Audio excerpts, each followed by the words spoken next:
Yeah, today we'll start with our, we have completed DDL, DML, DKL commands. Today we'll see DCL commands. So DCL in the sense data control language. In the name itself it is saying to control the data, not the data here, to control the privileges or access on the data. We will use these commands. Suppose a new user has joined, or the existing user has been promoted to the development team. Then what you have to do, you have to provide, like, on your development databases or on your development activities, that user need to get access. And if someone is going out of your team, then what you have to do, you have to remove the access on the databases or any object whatever related to this activities. So we have to remove the permissions from that user. So for that, like, for granting, for giving the access, we will use the grant, and for removing we will use the revoke. So here just it's a, glimpse of the grant and revoke commands. But we do have a role hierarchy concept. At that time I'll show, like, how to create a role, how to create a user, how we will assign from warehouse to database, schema, table, everything. We do have multiple privileges, everything. But here, just on a table, how will I provide the access, I am just showing. So first, grant, because I am granting the access.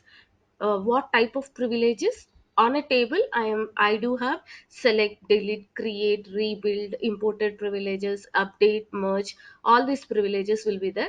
But specifically for this role, I am assigning only select, delete privileges, multiple privileges in a single line. On on which object I am providing? I am providing on object called table trainee details.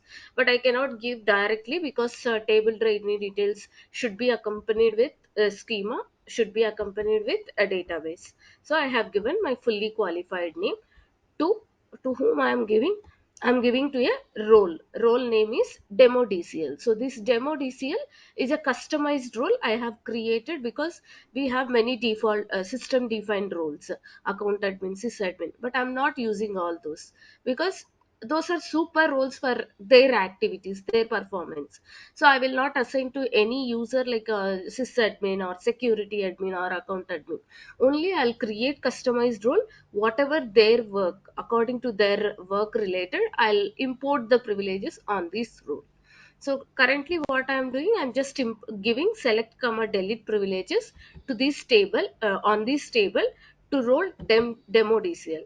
So first of all, we need to understand, right, whether we really this particular role have this select delete. So for that, we can go for the show grants to role, whatever the role we are referring, that names. So show tables, show databases, in the similar way show grants. So if I run this command, You are so speaking. yes, I am speaking.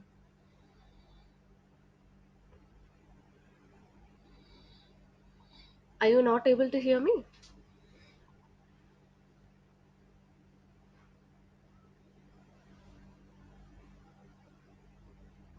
Am I audible, guys? Yes. Yeah, no problem. Yes. Who is having problem?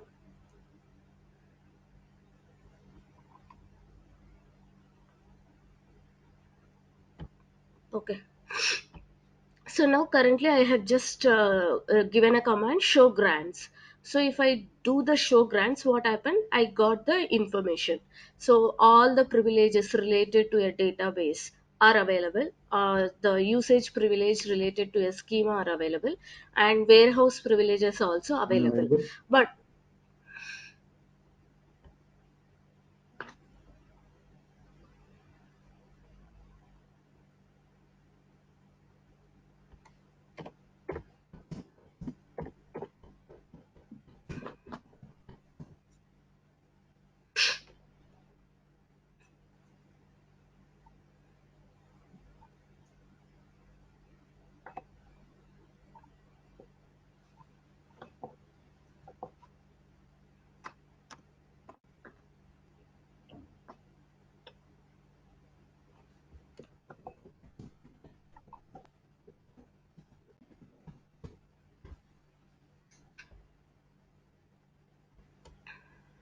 Okay. So now we have like a permissions on a database and schema warehouse, but now what is our criteria? We are just giving on a table. So that to select command, delete to both privileges we are giving. So if I run this command,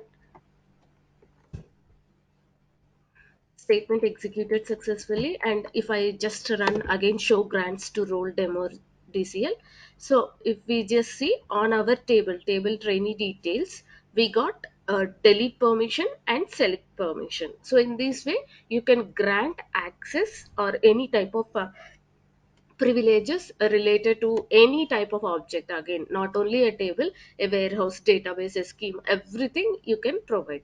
And if you want to remove the permissions, like if you want to remove only delete permission for the from this role, already select and delete has been given. So now what we have to do, we have to remove the delete permission, only select permission need to be available. Then what I have done, revoke in the sense remove delete privilege on the object name, so it's a table name, from, so from where we are removing the role called demo DCL. So if I run this command, just I got the output as a statement executed successfully.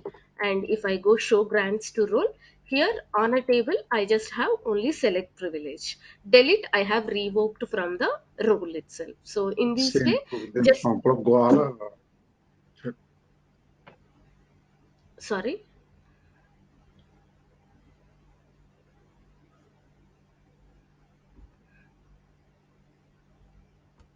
Okay, so in this way, like we can remove the privileges or we can assign the privileges on any object to any role or to any user directly. So this is just a grant and revoke objects information. Okay, so now go for a new topic called joins. So many of us might have used or might have heard, like this is something which is not understandable, which is very confusing and tough part, but we'll try to make it up, like at least 80% we make it as a understandable with today's class. So first of all, I will show you with an Excel sheet. Then we'll write with query. So how the backend? See, whenever we do a join condition, suppose we are joining two tables, and once we click the run button, automatically we'll get the output. There is no issue. But we don't know what's happening backend. What is the comparison happening between both tables? Nothing we don't know. So that's the reason today we'll just understand. I mean, all these steps whatever I am saying except the output step will not be visible to us, everything done by the compiler at the back end. Okay, so first I do have two data sets. Like one data set is table employee, consists of names, employee ID, name, location ID. And the other table is table location, which is having location ID, city, country. So but the customer asked me to write a query, I mean to get the data set of employee ID, employee name, and their city, country. So what, I mean, it's like a question, I mean task for me. I need to get the information of employee ID, employee name, city, country. But the thing is, if I go for table employee, I do have employee ID, name. I don't have information of city and country. Next, if I go to the table location, I do have city, country information, but not the employee ID, employee name. So one table is having half portion of the data and the other table is having other half portion of the data. But if I use any of the table, I cannot get find complete result. So what I have to do, I have to join, I have to club these two data sets and get the final output. So for clubbing or for doing any friendship also, we do require some common things, right? So in both tables, if there is a common relationship, common value is there, then we will go ahead and just club those two tables or join those two tables and get the information. So how to identify this common part in both the tables? So most of the times, it's not every time, most of the times you can identify with the column name. If not, then you have to identify, okay, in the table employee I have like employee id, it's clear cut. It will not be a common column between the table location and the table employee, because it's employee id, which is a primary key or specific key, subjected key for the table employee. So okay, and name, with the name we cannot, I mean never we will join with the name column. And LOC underscore ID. Okay, so something is there, LOC underscore ID, but I'm not sure whether this will be the joining key or not. But we can understand I am joining table employee with the table location. So might be this will be the column. If the name also different also, no problem. Might be just a suspicion. Then what I have to do? I have to go and check the data. Okay, so here in my table employee, I have an information of 10. This in this table also, do I have 10? So like that, at least few comparisons you have to do at data level. When when there is no same column information, if we don't have the same column information, then we need to check, must and should check, like the joining column values. Like around, suppose if you have 6 records or 7 records, you can check everything. But you have millions of records, just take randomly for one city or for one country, like that, and just check the values, so that uh, if the values are available, then you may get some, okay, confirmation, okay, this will be the joining column. In this way you can find out your joining column. So most of the real time projects, you no need to worry about this joining column find out. You will get the requirement. While getting the requirement itself, you get the information like, okay, these two tables you have to join and get the information on these joining columns. They will only provide, because we are not the complete data analyst, we don't know about the business. So only with the values comparison, we may be right or wrong. So that's the reason, like you will get while the requirement, I mean while getting the requirement. If you don't get while the requirement, you are lucky, because you'll start analyzing the data, and you'll identify the location, I mean joining key column, and get the confirmation from the user, I want to try join with these two columns, whether these are correct or not. So in this way you have to get the information. Now here in my two data sets, the joining column name is same, and also almost the data also matching for me. So I can identify these two are my joining keys, I mean common columns between two data sets. So I will do a join concept with these columns on these two tables, and get the information of employee id, name, city, country from both the tables, and provide it as a single data set. So this is my motto. I'm clear with this. Now, once you write the query, so writing the query, how it works, I'll show you. So first of all, we'll create these tables. So I have just already prepared the statements. So I'm just creating a table employee. So database d underscore SQL does not exist. Okay, so I have switched to org admin. That's the reason. Okay. D underscore SQL. Yes. And table location also I'm creating table location, and I'm just passing the values of table employee as it is in the sheet, because I just want to show you how the output comes through the sheet with the explanation, and through the query also, through the Snowflake query, how I'll get the data. So what it is saying, unexpected insert into table name values.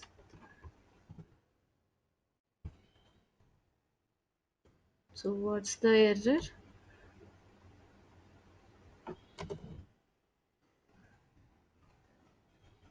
Table employee values 1 John 10 5 6.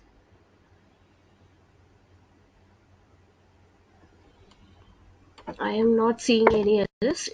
Guys, you find out anything?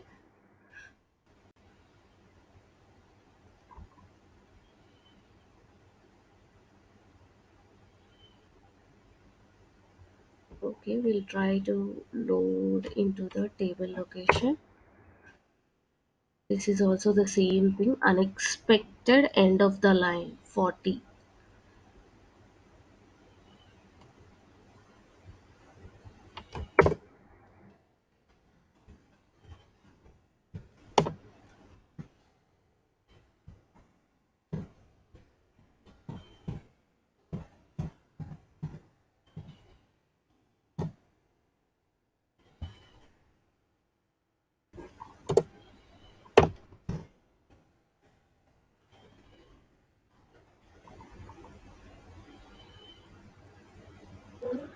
I think the schema. Yeah, schema is there. Sorry. No, no, I'm just checking whether we added the schema or not. Yeah, schema is Oh there. yeah.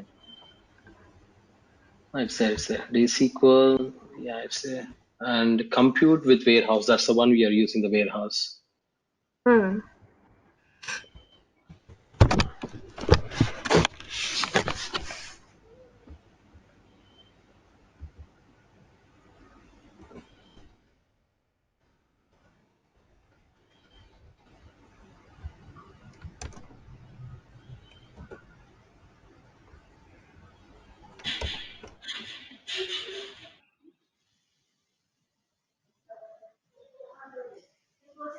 I might have used anywhere comma or full stop. I think please try with the column names. It might throw some errors because of that. No, no, no, because like individually, if I'm trying, it is loading. If there is a column issue, it will not load, right? No, might be somewhere comma or full stop issue.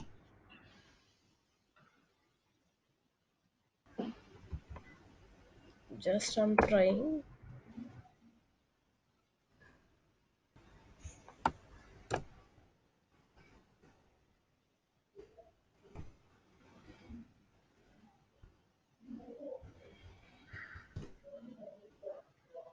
You're not selecting the semicolon, I think. Semicolon, you're saying? Yeah, I think you haven't selected the semicolon at the end. Yeah, while if I am selecting the query, no need to have a, I mean, up to which part you have selected, it will Oh, be if fine. you selected, okay. Okay. Yeah, yeah.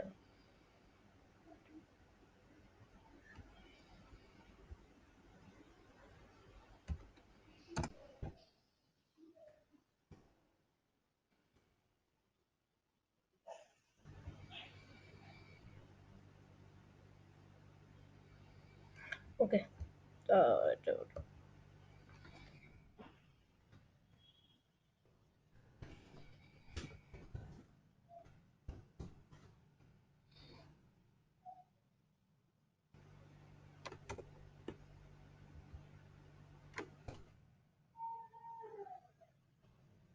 I don't know what's happening. Delete from.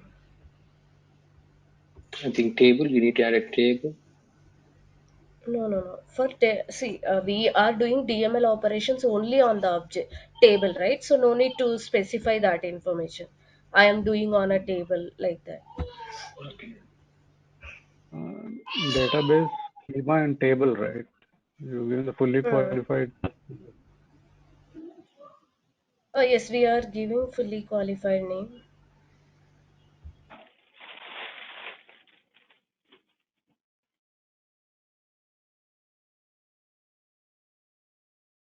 I don't know. See, I just used the worksheet. Maybe I'll go and try with the same worksheet.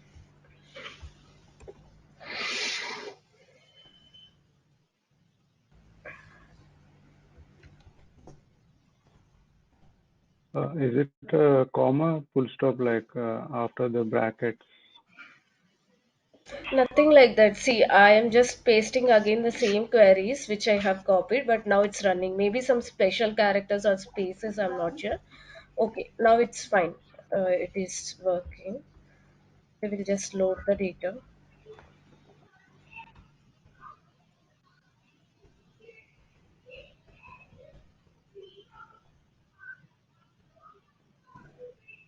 I'm inserting six records into my table employee. And again, I'm just doing a select star from table employee. Yes, the data is fine. And we have ran on the table location multiple times. So I'm just deleting the table completely. And yes, now I'll insert only the respective records which are required. And if I just do a retrieval, select star from, I got the data. Can someone please go on mute? I mean,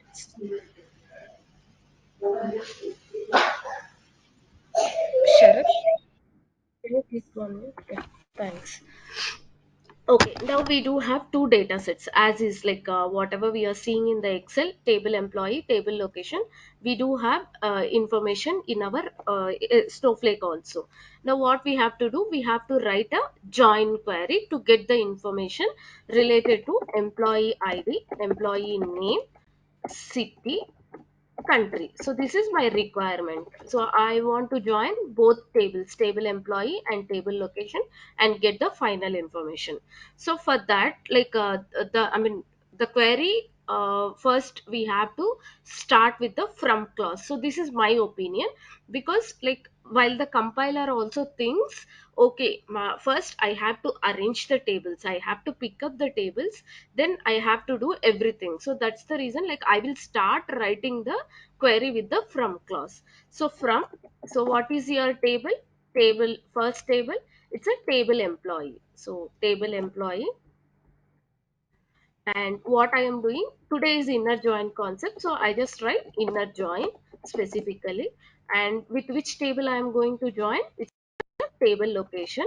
Yes, on. So we have just declared this is my employee table, this is location table. So in both these two tables, like I have some common part.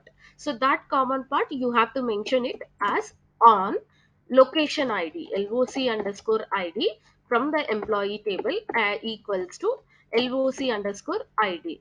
So but we cannot say this loc id is coming from the table employee or table location, because even we are not clear, because the names are same in both the tables. So that's the reason we will just call or with the complete table name or with the alias of the table name.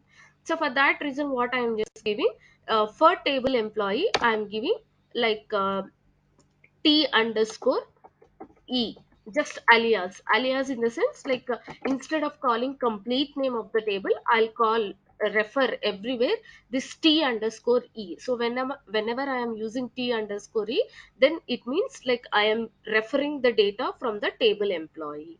In the same way, if I am referring like as T underscore L, so which means I am aliasing for table location as T underscore L. So I will use complete instead of complete table name, I just use the alias table name.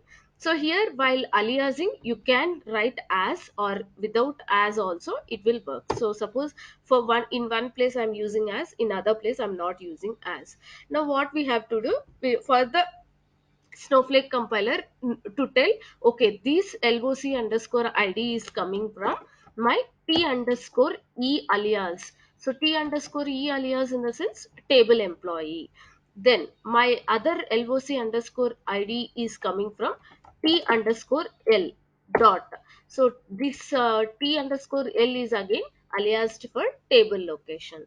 So now we have defined our joining tables, joining condition. We will call it as a joining condition. Then we have to write our main select clause. So whatever the columns you want to retrieve after performing this operation, you have to write in a select clause. So select clause always it should be in a first place. Then what you have to derive, you have to derive the employee id, employee name from the employee table. So already we have given alias, right? So we I mean better, it's a better recommendation is start writing your column names also with alias name. Whether those columns are available in both tables or not, just use it as alias. If you don't use also, there is no problem. So again, t underscore e dot employee name, name comma, and the city and country is coming from t underscore l dot city, t underscore l dot country. So if you start just give t underscore l dot, you are getting the column names information about the location table. So you can just use it. Now my query is ready. Like this is the syntax, like we have to write in the similar manner. First select clause only we have to keep in a query, and then from clause, then join clause, and then if you do have any filter conditions, then you can go for the where clause. So this is the syntax, like this is the order. But while, I mean, when writing the query, this is the order, but backend it will not be the order. So first it will, I mean, we'll see what is the order. So now my query is ready. If I just run this query, I'll get the output of the inner join. So if I just execute this query, so I haven't given the comment. Okay.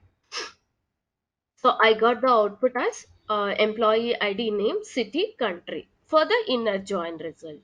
But with this concept, we cannot understand what happened at the backend, how the output got only for these 5 records, how I got the output. We will not understand. So for that reason, I'll explain what happens at the backend. So first of all, we need to understand how many types of joins are there. So we do have, like, majorly many joins will be there, but majorly we have inner join, outer join. So inner join, out only one. In the outer join we do have left outer join, right outer join, full outer join, and self join also comes in some places.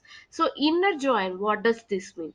So it will get only the matching records from both the tables, whatever your left table and right table, two tables, while using the inner join, then it will get only the matching records from both the tables. So in the table A it should be there, in the table B also it should be there, then only I'll bring the information.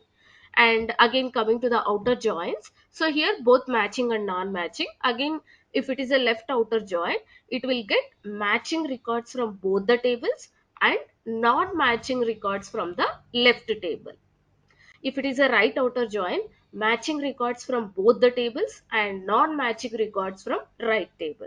Full outer join, matching records from both the tables and non-matching records from left table and non-matching records from right table. So this is the concept. Self joining, in the sense like joining on the same table. Here we have joined on two tables, right? One is table employee and the other one is table location. So sometimes we do require to use the same table at the both places for joining. So that we will call it as a self join. So now today we'll see inner join, how to get the matching records from both the tables. So I'm back to Excel. So the first step is, after writing your query, whatever we have written the query, if you just understand, this is the query I have written in my Snowflake screen.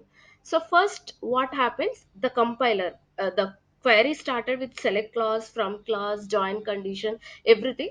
But back in what happens, it will start the, I mean, the compilation start, execution will start with the from clause. So first it identifies from clause, tables and the join table. So whatever you are giving, it will just bring the two data sets into one particular place. So here table employee, inner join with table location. So the first step is just get the two tables or views data in one particular place. So if you just see, like, this table employee and table location data, just it kept like into one particular place. Then what happens, here we do have a joining condition. So joining condition is table employee location id is equal to table location id. So that means, like, we have to compare both data sets, and as it is a inner join, only we need to get the matched records. Whenever there is a equality symbol is true, then you need to get the matching records. So that's the reason what we will do. The next thing at the back end happens is comparison.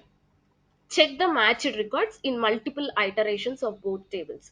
Why do we require multiple iterations? Because we have many records, right? So in a single iteration or in a single check, we cannot understand, okay, these are the matching records or these are the non-matching records. So for that reason, every time, like, the first record from the table employee 1 John 10, go and check all the records which are available in your location table location, that is location id equal to location id, right? So 10 equal to 10, 10 equal to 11, 10 equal to 12, 10 equal to 13, 10 equal to 14, 10 equal to 15.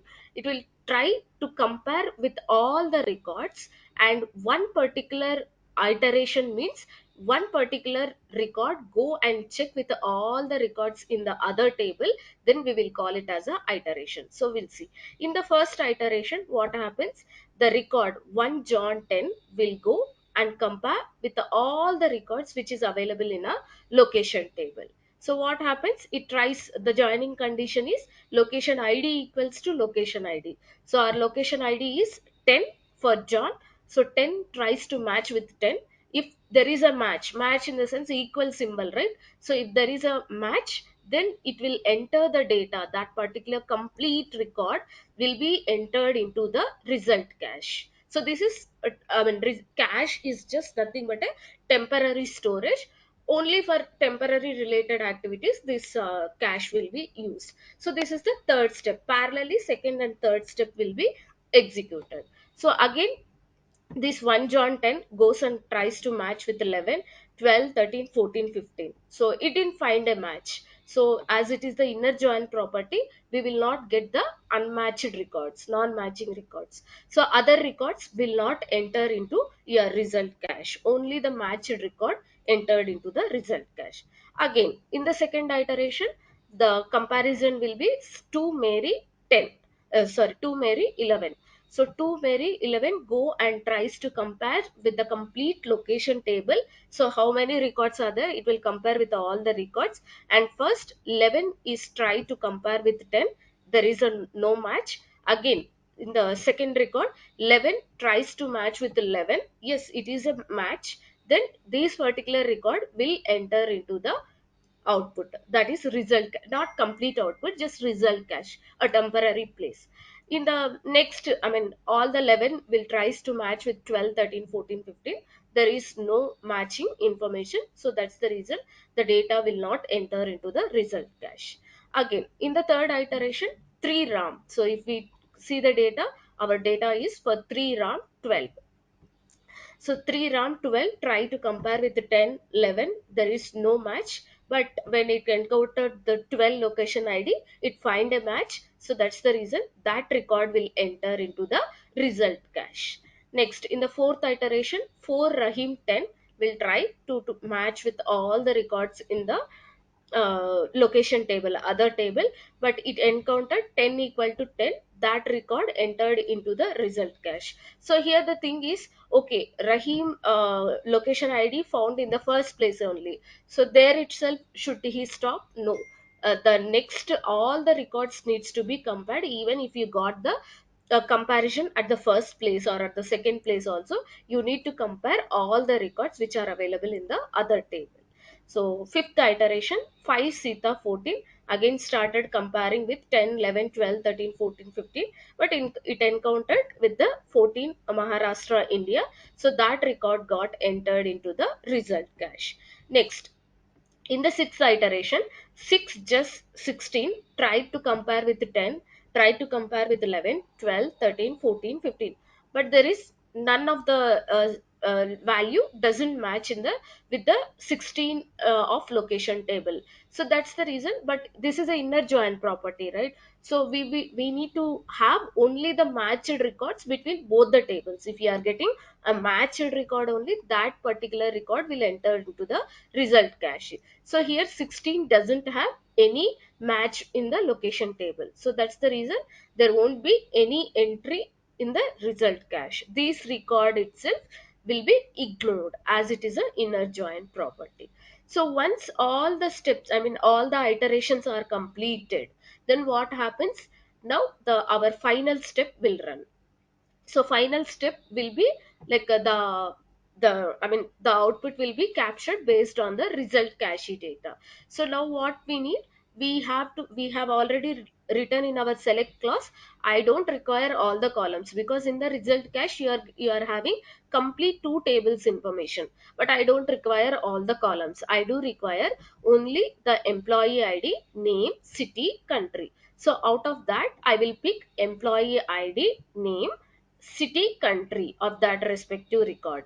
So in this way, employee name, city, country, one John, Andhra Pradesh, India. And in the similar way, I do require only employee ID name, and city, country. So 2 Mary, Telangana, India. Next, 3 Ram, Karnataka, India. 4 Rahim, Andhra Pradesh, India. 5 Sita, Maharashtra, India. So for the sixth record, I don't have any entry.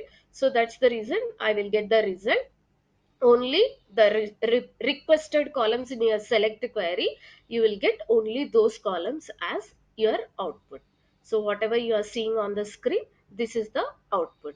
So if you just see the say output also will be exactly similar whatever we have explained. Employee ID 12345, name of that employee ID, city, country, everything is same, similar to whatever we are seeing in a Excel. So all these steps, whatever step 1, step 2, step 3, will not be visible to us. Everything will be taken by the compiler. Only the output of step 4 will be visible to us, but the comparisons will be happening at the back end like this. So any doubts here on the inner join part? Lahari, so in the two tables, employee ID will be the primary key in one table, and the location ID will be a primary key in the second table over here in the Yes, scenario. yes. Okay, so the location ID in the first table, in the employee table, Hmm. will that be a foreign key over here, like for relationship purpose? Yes, Srinivas. But the thing is, in other databases, if you give like primary key constraint or foreign key constraint, null constraint, there it will, I mean, forcefully follow the property. But in Snowflake, even if you define also, there won't be any use. So I understood like 16 record is not available in the table location itself. Why you we cannot enter that into the, as it is a foreign key constraint relationship. But the thing is, in Snowflake there is no chance we can define. Okay, there is no problem in defining the constraint, but it will not follow the properties. Suppose if it is a unique key, it should not allow duplicate values, but it will allow the duplicate values in Snowflake. So there is no forceful, I mean, forceful on the constraints part in Snowflake.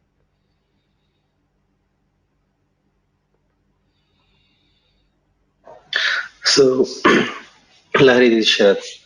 So when you're saying the foreign key, even though you define doesn't going to work, it means that if I give any foreign key relationship between the employee and the table location, even Mhm. though value 10 doesn't exist in the location, still I'm able to enter into the employee Mm. table. Is it right? Yes, exactly. The same thing. So if you just see 16 is not available in my table location. So Uh-huh. ideally, I should not enter this record in my employee table because of foreign key constraint. But I have entered it because there is, I mean, even if I define also, there is no point. We can Mm-hmm. enter the new, the records which are not available in the primary table. Gotcha.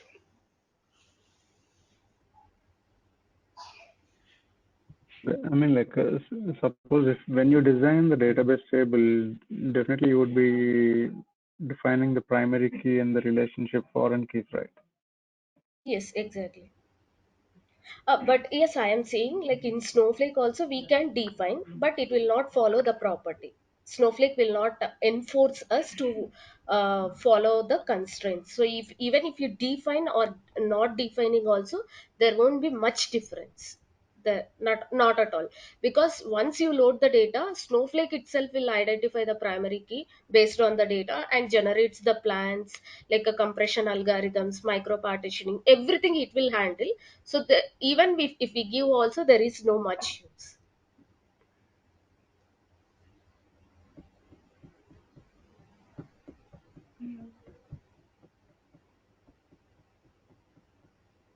Okay.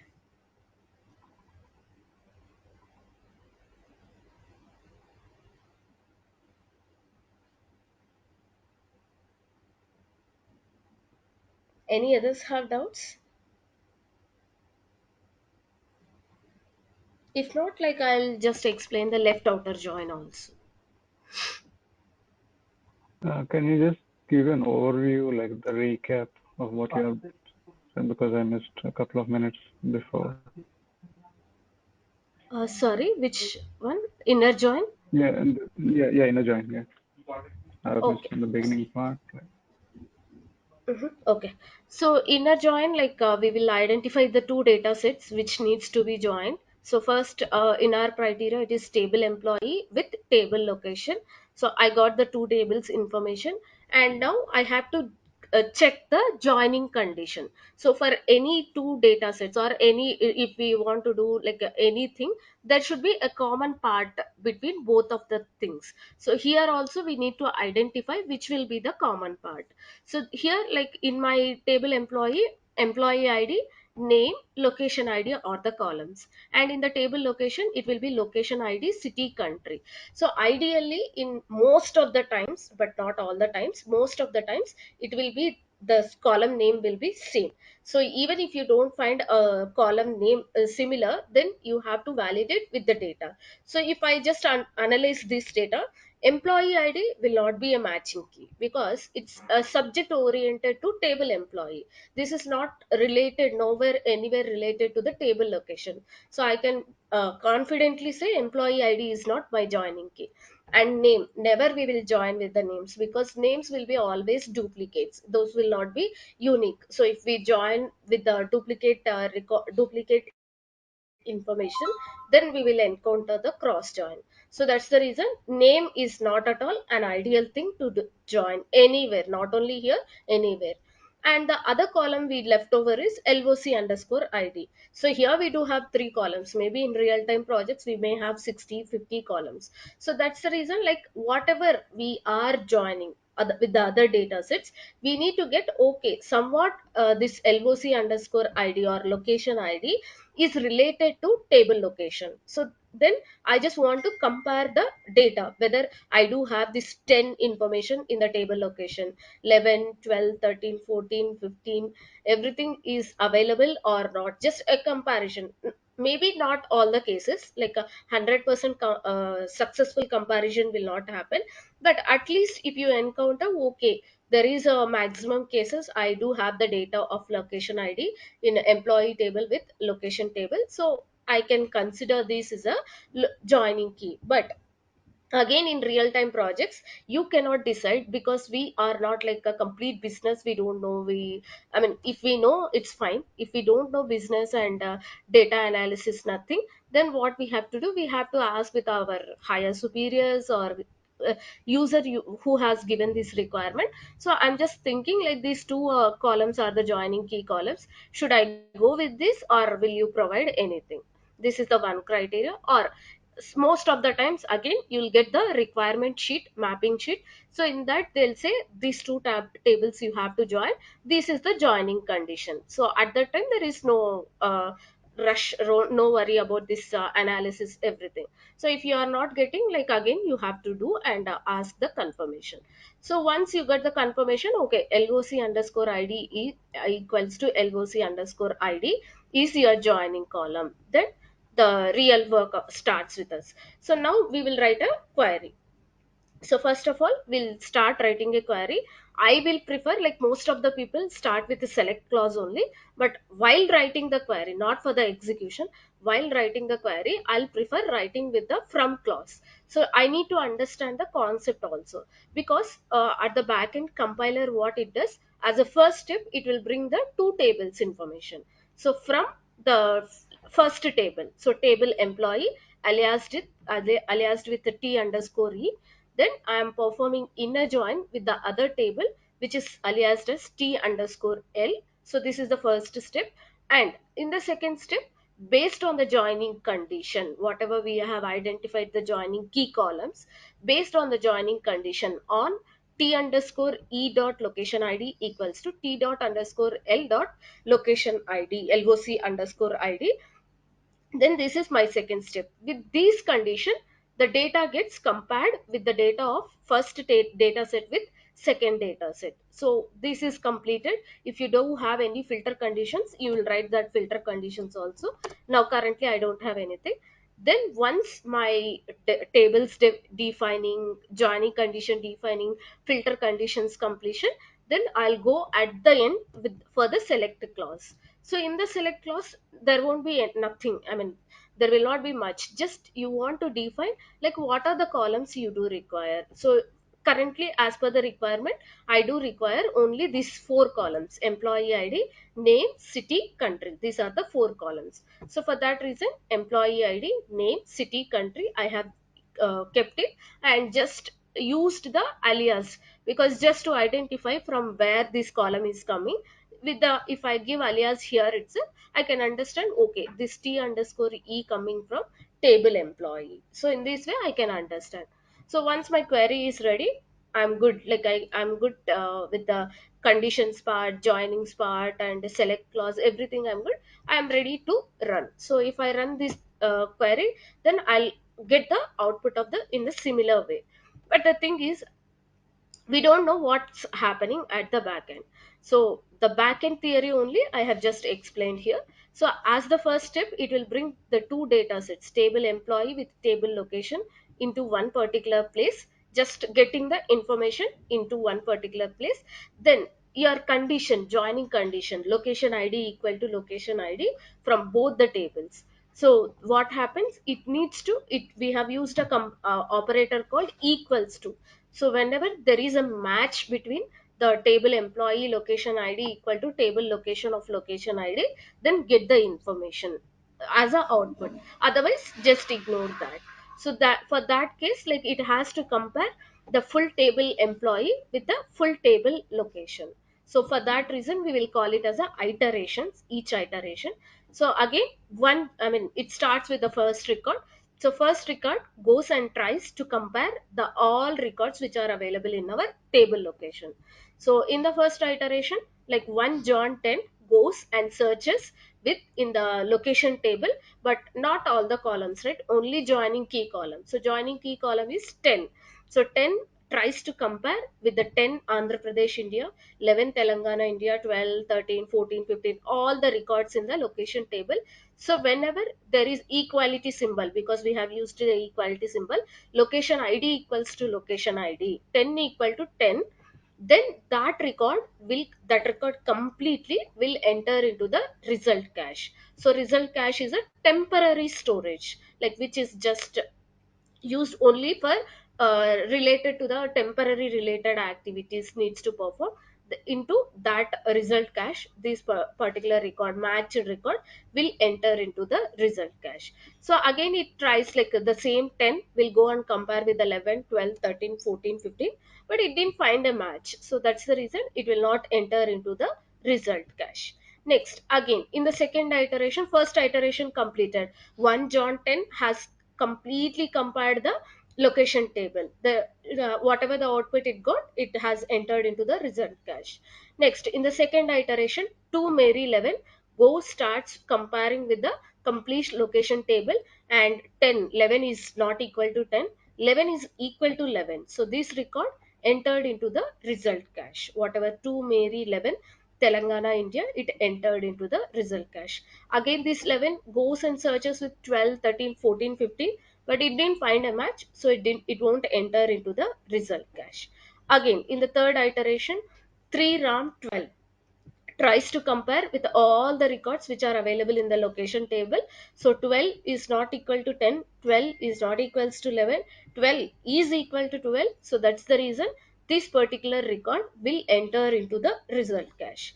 And 12 is not equal to 13, 14, 15, so there won't be any entry.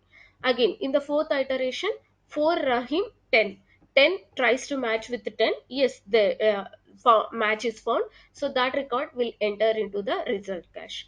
10 is not equal to 11, 10 is not equal to 12, 10 is not equal to 13, 10 is not equal to 14, 10 is not equal to 15. So it did find a match, I mean perfect match. So that's the reason there won't be any entry in the result cache.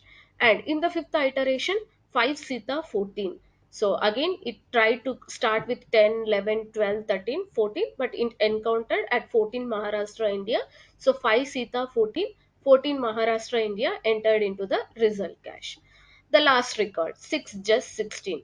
So 6 Just 16 tried to compare with the 10, 11, 12, 13, 14, 15, but it didn't find a match, as it is the inner join property. Wherever there is no no record, no matched records from both the tables, it will not enter into the result cache. So here we don't have any perfect match, so that's the reason, as it is an inner join property, that record will not enter into the result cache, so it's a blank. In this iteration we will not get any output. Suppose if we do have like still 10 more records, then seventh iteration, 8, 9, 10, 11, 12, 13, 14, 15, 16. So these many iterations will happen, and the output will be entered into the result cache, wherever a matched record will be available in both the tables. Now this is the third step. Second and third steps will happen parallelly. Now what happens? The fourth step is the final step, which you get the output. So based on your result cache result, so your result cache consists both the tables complete information in the sense all the columns we have, like from the employee table, employee name location id is there. From the table location id, city, country also there. But in our select clause I didn't ask to show all the columns, because I haven't used the select star or full columns list. I have just told I have to get only the employee id, employee name, city, country. Only 4 columns I do require from both the data sets. So that's the reason, out of a complete result, just the fourth step, final step, will pick whatever the columns which are available in select clause, those columns data only picked. So in my select clause, employee id, name, city, country is there. So here if I see, for employee id name, one John, and city, country, it's Andhra Pradesh, India. And the next, the two records, or many, if two columns, or if you do have other columns also, like those will be ignored. And in the similar way, for the second iteration output, 2 Mary and Telangana, India, that will enter into the final output. 3 Ram, Karnataka, India. Next, 4 Rahim, Andhra Pradesh, India. 5 Sita, Maharashtra, India. In the sixth iteration, we didn't got any output. So that's the reason, like only the select, in whatever we have requested in the select clause, those columns output will be available on our screen. So whatever, if I run through this query also, I'll get the same output. So if I run this query, I got the same output. 1 John, Andhra Pradesh, India. Yes. 2 Mary, Telangana, India. Yes. 2 Mary, Telangana, India. 3 Ram, Karnataka, India. Yes. 3 Ram, Karnataka, India. 4 Rahim, Andhra Pradesh, India. Yes. And 5 Sita, Maharashtra, India. Yes. 5 Sita, Maharashtra, India. So now we are good in providing the result to the user. Whatever the requested information by the user, we can provide with the help of this condition. Okay, so this is about inner join. Lahari, like, can you show me the table structures if you don't mind? Like the on the Excel file, what we have, the employee table and the location tables. Yeah, able to see On the Excel file. in the Excel file. I didn't keep the definition, Yeah, just data is there. I mean, like, yeah, I just want to see the data. Yeah, yeah, not, yeah, this one. So, like, say for example, in the location table, okay, instead of, I mean, like, instead of country left, say for example, you have country ID over here in the third Mhm, column, mhm, and you have another table where the country ID is the primary key in that table, the third table. mhm. Okay. Okay, and it has some other columns, like say for example zip code, whatever it is. Mhm, mhm. Okay, now how do you join these three tables? Like if I want the zip code also to be fetched from the third table, where the relationship between the second and third table would be the country ID. Yeah, then you will start here, like your second, table, employee table location already completed. So you'll start inner join, maybe table, country, on. You are doing alias, you are comparing with table location country id equal to table Yeah, country id. So country you ID. just Yeah. yeah, You just use the country ID which is coming from the table location, and for table country I'll just alias it with tables t underscore c equal to t underscore c dot country ID. Then you will just in the select clause t underscore c dot zip code. Yeah, this is my query. Sorry, on condition. Okay. So, okay. Uh, to what level of nesting we can use? Like how many tables? Is there any limit like that? Or?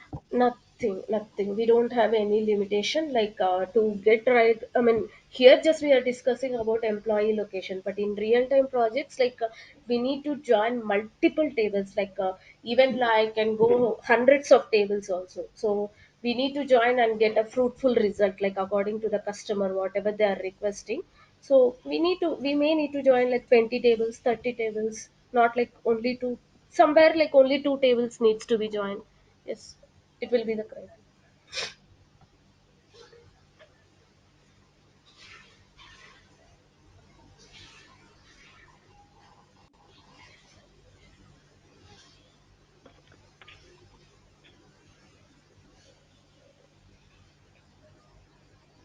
Okay.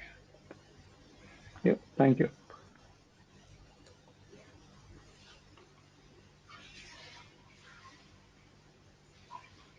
Any others have doubts?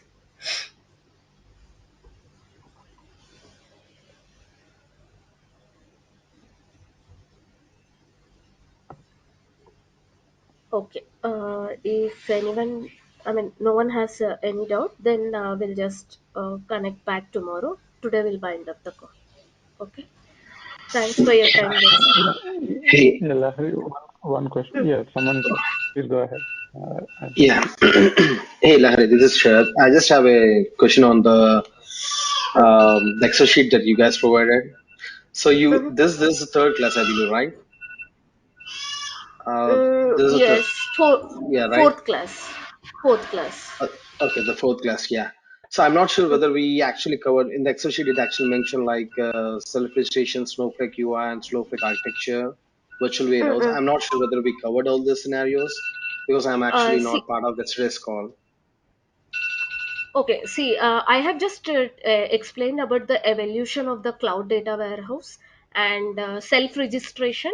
UI part, just basically I have given overview. Then I have switched to SQL topics because I mean, if we enter completely into the Snowflake project topics, then this whoever not knew Hmm. about this SQL will get suffer. That's the reason I have started Okay. SQL topics, but didn't started the architecture, nothing. Snowflake topics has not yet started. Did we complete the self-registration as well? Because I don't know whether we Yes, done with the creating the system admin user, and I'm not sure whether this been covered. So I'm just trying to just understand in because I'm more interested into the Snowflake. So I just want to understand, did we cover or is there any plan or any drop dates that we're going to plan for this all? no problem. If you are not done, like we will do, I mean, once completion of this joins concept, I'll explain the trial version how to set up the Snowflake trial version. We have Cool, already great. covered that, but I'll Oh, repeat the class. Yeah. okay. If you have the video link, that should be good enough for me. And just want to understand the drop dates of the like Snowflake classes so I can avoid the couple of other stuff which I'm okay with that. So if that Okay, can be okay. helpful, yeah, if you can provide that, that's going to be helpful for me. Okay, okay. Sure, we'll do. Okay, thank you. Thank you. Yeah, thanks.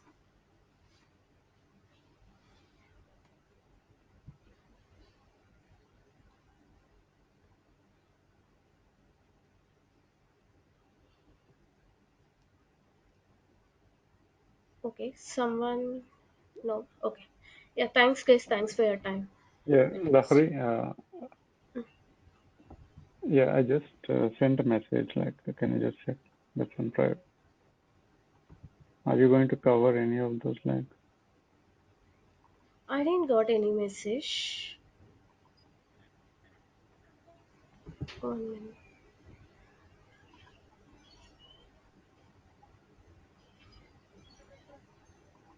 No, no, no. Because again, it will be ETL related activity. Just I'll show from SQL developer to Snowflake, how can we get the data through ETL?